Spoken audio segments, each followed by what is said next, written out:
What's up YouTube? My name's Alex. Welcome back to Nostalgianomics. Today the question is, do modern Pokemon booster boxes have a price ceiling? Is there a price range that these boxes will not surpass?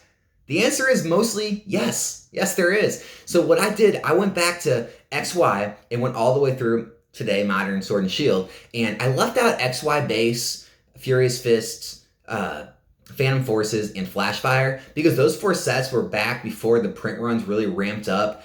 They were still kind of printed pretty conservatively because the interest for Pokemon still wasn't there back then. So those sets are a little more expensive, but everything from Primal Clash on to End of Sun and Moon, basically Sword and Shield now, there were 20 sets from XY Primal Clash to the end of Sun and Moon, and only 3 sets made it above this price range. And the 3 sets were Ancient Origins, Evolutions, and Team Up. And the prices those got to, they settled in the 700s, all 3 of them. So all 3 of the sets that broke out of this price range settled all in the same area, the 700s. So that's kind of weird too, but the price range I'm talking about is the $300 to $400 a booster box. This goes for all the sets other than those 3. So the 17 out of 20 sets from Primal Clash to the end of Sun and Moon settled in the $300 to $400, some a little lower, but none higher. None higher. The closest one is Cosmic Eclipse. It's getting to the high 400s, but it is not higher than that.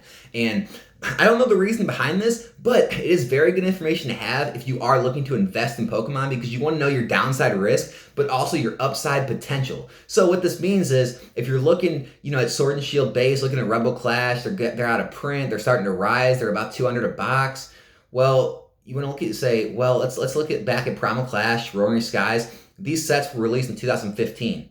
So you're talking 6 to 7 years, okay, and they're still in the 300s and 400s. So if you're looking to get in a box of $200 of Modern, you're looking at 6 to 7 years possibly to double your money. Okay, so these returns that you've been seeing in these past year or two, they're not going to happen if on most likely. I can't guarantee anything, but through the past research, you're looking at like mutual fund level money profit returns at this point. You're looking at doubling your money over 6 to 7 years. That's what like a mutual fund does. That's what the S&P will do with your money. So you're starting to look at a lot more normalized returns. Now, if you're looking to get in the booster boxes when they're real low, like Chilling Reign, Fusion Strike, Battle Styles, things like that, in the 80s, 70s even, well, your downside risk is very low. With all the research of Pokemon booster boxes have ever been, they've never really gone below 70s.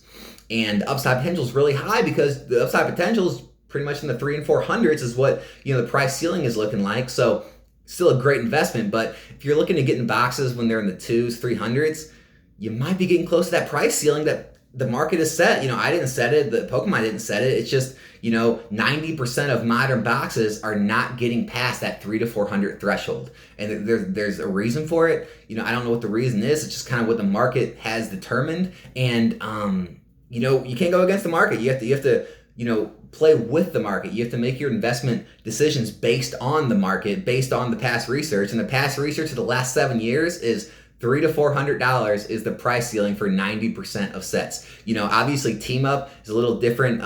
It was a little different set. It started the Team Up cards. It was very short printed. Evolutions, obviously an outlier. It was one of the most popular sets. It went really crazy. Had that Charizard in it.